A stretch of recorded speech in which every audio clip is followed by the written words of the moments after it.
Now that we've gone through that user management, let's go ahead, hop over into the project tab, which is where I want to focus most of the time on. There are some other tabs up here that you can see, but are more so just less getting the account set up, more so for the account admins. I want to focus on here on setting up a new project and new databases. So you can see here on the projects tab that we have 56 total projects in this training account.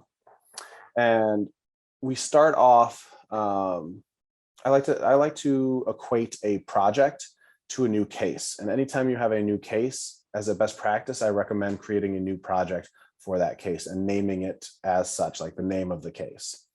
And to do that, it's pretty simple. Just go over here to the right at this green plus create and hit new project, type in the name of your project, the name of the case. If you have an internal client number or external matter number for billing purposes, you can enter that in here and then click save. If not, you can always go back and edit either the name or the client matter number and add that in afterwards. But once you hit save, it's going to create that new project down here for you to be able to then create the databases. And so that next step is creating the databases. And before I go into that, I know that we've touched on the differences between discovery and litigation on a high level when we were talking about them in eDiscovery 101. But I just want to kind of quickly show you the differences where you've got a discovery database and a litigation database. The discovery database, you can tell that it is a discovery database with the big D in the top left-hand corner, with the presence of an analytics tab, which is just a high-level visual overview of all of the documents in your database.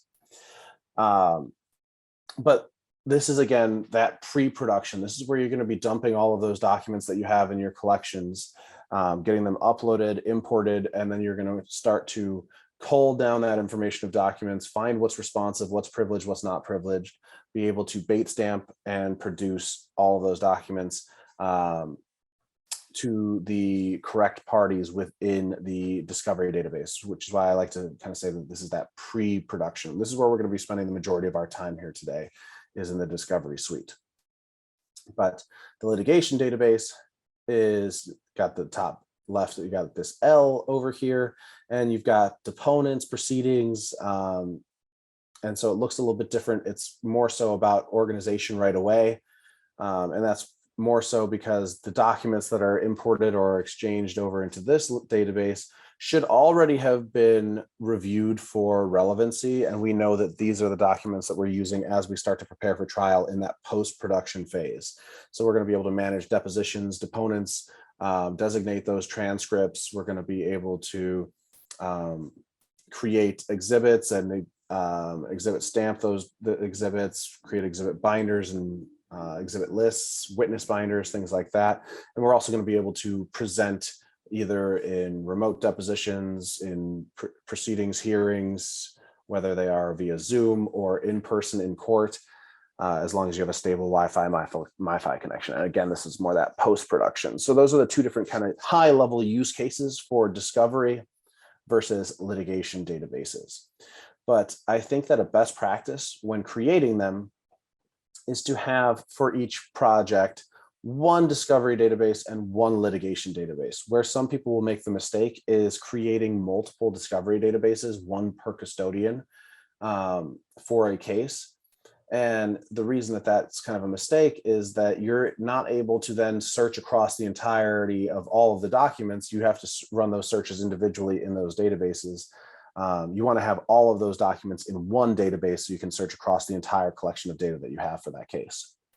So one discovery database, one litigation database.